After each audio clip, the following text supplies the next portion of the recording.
auyo akasarwe kudia ya baba ya. Nyaya yababa ako iwewe. Takaendesa kwamedzisira.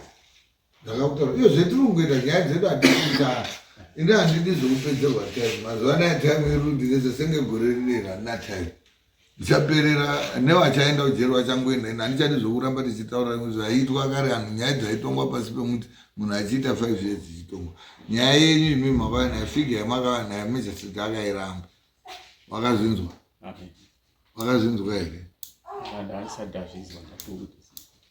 iri kupi that quotation figure yenyu yamakauya nayo $3,185 in expenses incurred in the case proceedings in a family. Majesty akataura kuti it's beyond my court's jurisdiction and his court's jurisdiction. Atoti mari yakawandisa. Otherwise ingatoitwa ne-high court kana new constitutional court yekutoti president ndiye unonga app apeno ndo unoitwa figure iyi yakawanda. And the question always remain a question kuti why yakasvika ikoko. Chances are makazoiswa zvima-interest I don't know, but 3,000 n'anga idzodzo dzemwakafamba ndofunga dzatoo nendege ka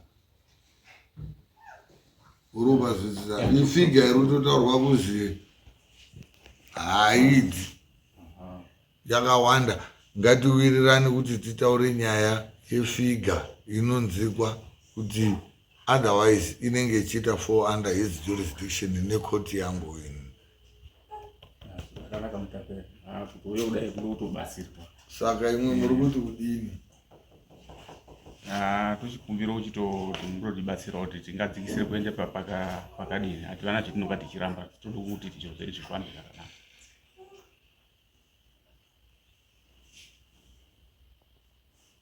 Asi imwe mufigure makabhadhara mari inoende 3,185 kunganga. Figure takazobatanidza maexpense ekufamba kwataita taiuya takawanda.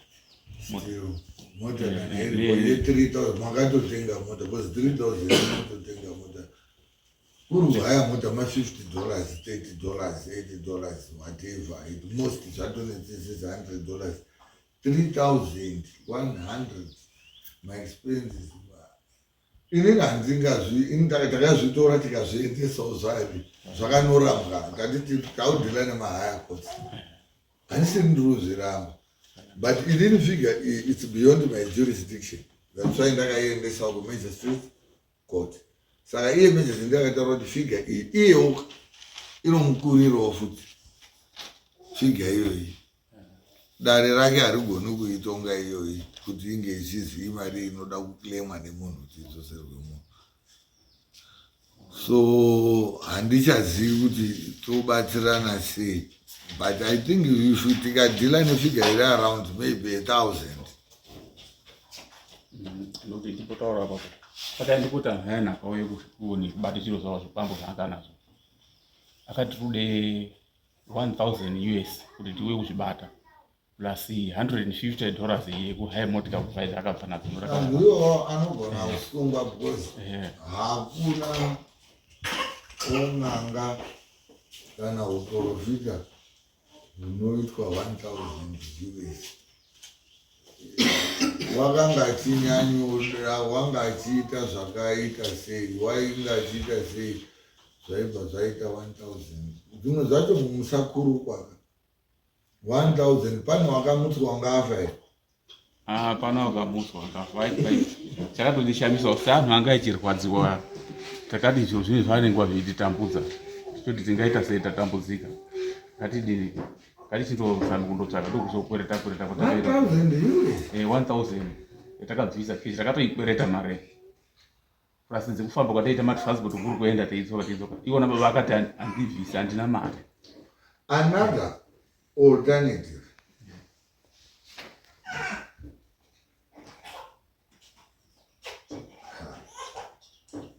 still inenge yatoenda through civil court.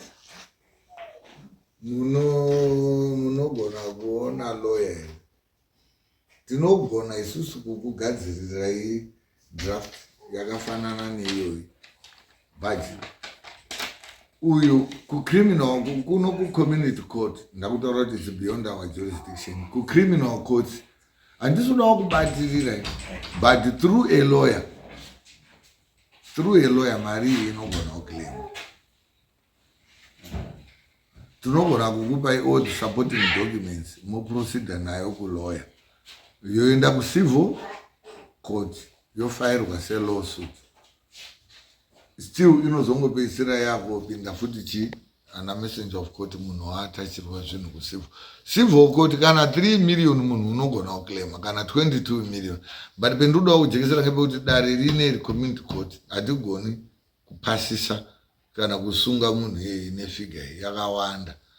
Uyu magistrate wokuchimanimani akutotaura kuti dare rakewo futi haagoni but civil court kana 22 million inogona kuprocess, but mune makuita through kuti maada kuita nelawyer, kana kuti even pasina lawyer kungoenda kweripota itori nyaya yekufera lawsuit without a lawyer. And ku-civil court kunogona kunga kuchichipa, saka ndataura kuti tinogona kuti paine information yamunee muchida tinonyora tsamba isusu kuti vanhu ava vakauya vakati kaita kesi yavo kuno kuchipisa urombe zvikadai vakaita macost avo akati.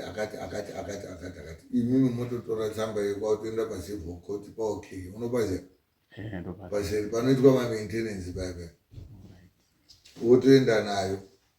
It's about maybe $4 chaiyo kuvhurisa nyaya ino, hazvitodhuri, pamwe $8 yakatowanda, and watochaji $dollars mabond, mazegi yotofamba yakadini uko ku-civil havakati. Ku-civil mari watosvika uchiclaima iwo ndiyo mari wanotoprocessa kuti pazoda henyu kuti zvikurumidzewo zviveitawo fasta pamwe makuengejawo chilawyer, ende malawyer acho haasi ese anobhadharwa. Kune ma-human rights aya ma-individuals unogona kutotsanangurira, vamwe vanenge vatorimo imomo utokuta kuti nyaya yenyu togona kukubatsira kuti mari yenyu ibudi, asi mozondoonawo mari yadi yabuda zvokuti munogona kutobatsirwa naro lawyer racho irore musina mari yamadii yamabhadhara, then rafaita mari iyoyi yabuda mozowirirana kumudi zomubhadhara. Ende anotoitawo futi hadha nyaya yacho, bhozi unenge achiziva kuti ndo pendichadzikira. Saka ndati kana machida ma-supporting documents kuri kuti maenda motoona kwekuzirwa kuti tine nyaya yedu yatakaita yakati toda kuiclaima kuno, vanokubatsirai. Ndi-magistrate futi hariko, but inenge iri ye-civil court ende haikati. Kunoku muri kuona kuti imi muri makabudisa mari 3,000, inini handitogoni kuipasisa. Magistrate pamwe figa yatiri kutaura 1,000 anogona kuipasisa, but mune makuita loss yeti mari yamakadini. But hazvizo n'anga iyoyo pamwe inozodaidzwa futi manje. Hakuna n'anga inochaja 1,000 US. That's exorbitant. Yes, zvinhu zvazvichinetsa, I agree with you, but vanhu ngavasatekewo advantage yevanhu vanenge vanetseka. 1,000 yakawanda. Toita sei? Uruda kuti toita sei? Tibatsirane. Isusu kuti tiprocede uka. Mari yenyu inonge iri kokatwa by 2/3. Ilosi. Iwe uri kuti mari yacho makatoidino. Makatokweretawo. Saka hatisido kuitirana utsinye. Tikati tiripo napapo kationesane zvinoita kuti zvihambe, nokuti isizi kuendera takabva takakura kuti ichazotanga kuzotsvake maloya kudai tondowirirana kuti yeitobvumira kuti iende kana kuma-1,000 hazvina basa, tobva tatora iyona yauya mari yayo toendese kune anhu akatibatsira atakakwereta kuti basa riitwe, so nokuendwa nezvimwe zvipamberi zvacho.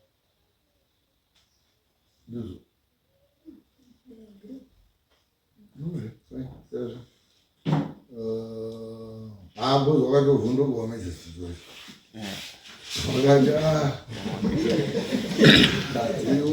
akati mari yakawanda.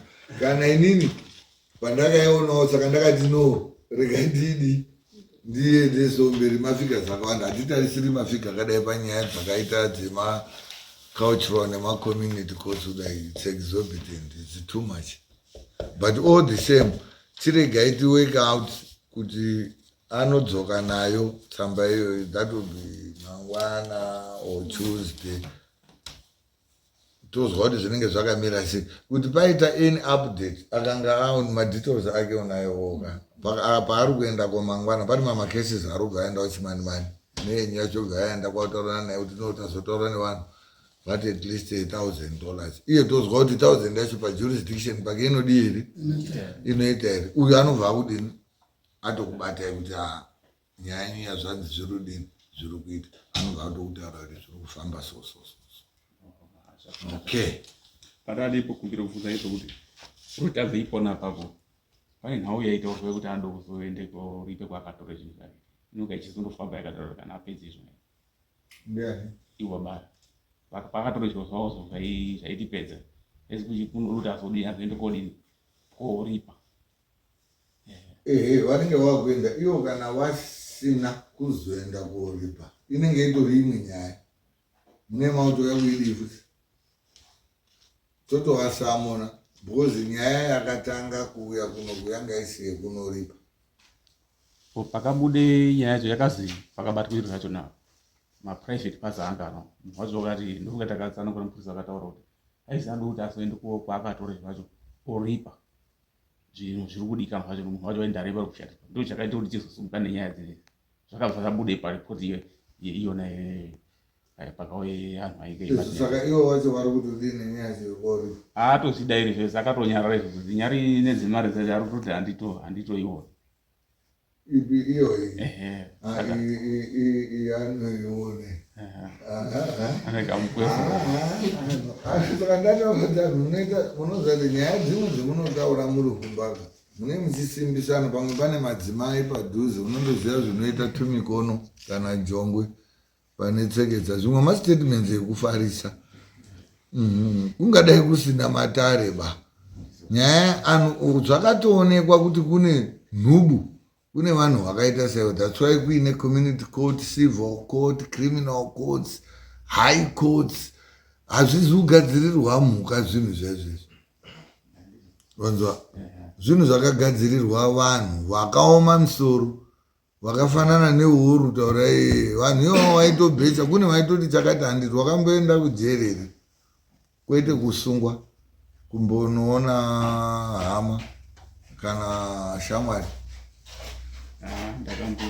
wakaona vanhu vari kuwanda kwake ndiwo akafanana nababa akwewo hakuna usanyemberwa vanhu vasingazwiwa tine keji redzidzo achengetereko ende wobva kwamwe wacho vazhinji vakuvhura machechi vamwe watoo magospel musicians vanobikwa kune poto dzinobhoira ikoko zvese zvaaiti zvezvezvo takati handiti takati ese unozwa kuti zvese ndinoita agadziriswa haumugoni inini handimugoni but ndine mabhodha wakambona mabhodha anobikwa parufu kana pamuchato aya dravure wakubika imomo vanobikwa 2-3 months achibva kunoona arutanga arega wakambona vanhu anonge arega achitanga chechi ari pasi pemuti achitoda mada arega kusvika pana anhu 3-4 otora munhu watanga chechi vanogadziriswa hakuna zvisingaiti pasi panavo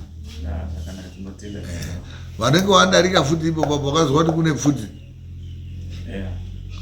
wakambona kuti kune pfuti dzine nemavhiri wakambozona zvimameshini dzine nemavhiri so hakuna pfuti yakagadzirirwa kubaya pfuti dzese dzaunoziva pasi ngedzekubaya munhu wazwa inogona kunga ine ziburi rakadai bara racho riripopo munhu unonge anetsa obayiwa hakuna pfuti yakagadzirwa zinde chakatiwa saka anhu anonge achitaura ari pasi pemuti akadhakwa hatiswe ruterera izvozvo iyoyo yacho tautoigadzirisa ikaenda 1000 iyoyo ikaaprovwa iye uchamhanya kutokutsvaga iwewe kuti iwe shamwari zvauda kuitika hazvichaitiba mari yani okay then iyo tochizoti tapedza izvi iye wacho zvichaitika paanza yapa zvichamubatsira futi padambudziko rourutaura racho irori bhozi unenge wakumutaura kuti baba moto maona kawabuda apa taudzokera futi kuti ikoko futi tinomubika futi mutauro wako hachaibva izondo Unokamboda nguva asi unozoona rabva pabhonzo rarega nyama yayega. Atotodoti atobika unotenga ifuro atikonani kuzotoya unoona kutoona kuti plus zvinhu zvemutemo hazviitiki overnight. Tine maprocesses etinonga tichiteedzawo asi magumo acho tinosvika. Zvakanaka ndinotenda. Saka takumbofambisa iyoyi by Monday or Tuesday anokubatawo okwakudeita kuti major state atodii then totangira ipapo. All right. Vokumbira musire namba dzimweni kwa dzomweni wangu dzita mbatwa dziramba. Dojipondora tete. Teachkach MTV inokupa inyaya dzakasiyana-siyana dzinoitika mumatunhu atigere neakatikomberedza, dzinotyisa, dzinofundudza, dzinokatyamadza pamwe chete nedzinosetsa. Kuti musarasikirwe nenyaya idzi munoenda paYouTube channel yedu Teachkach MTV, mondo subscribe ipapo, musakanganwe kulaika pamwe chete nekushare, musazokoshiwe kupfanya kabhatani ako ndokabheroka kuitira patinokanda chinopisa munoyeuchidzwa. Teachkach MTV tinodzifamira. Dojipondora